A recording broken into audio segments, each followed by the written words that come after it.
Hey, thanks. You know, for helping me earlier. Tigilan mo nga yung pakit-pakit mo dyan. Hindi lang to basta thank you. May kapalit to. Triple, di ba? Sweldo. Ako bahala sa'yo. Hindi salary. Hindi ano? So, ito ang rules ko ni nanay at ni tatay. Okay? Look, Brian Ford, okay? Gaya-gaya. Ganun talaga. Gusto mo, di ba? Okay.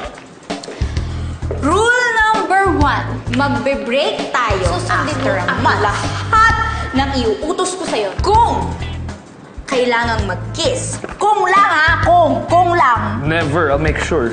Smack lang. Pero, sarado dapat ang bibig at hindi lalampas ng 1 second. Rule number 3. Rule number 4. No! Bawal mag-usap tungkol sa mga bagay na wala namang kinalam. Rule number 6. No falling in love. As if... Rule number 8. Bawal tayong magkita ng sikreto kung kinakailangan natin makita o mag-usap. Rule number 10. Ikaw mismo, yes, ang susundo sa akin papuntang trabaho. At ikaw rin ang maghahatid sa akin pauwi. Rule number 11. Number 12. Rule number 14. Make room for Jesus. What?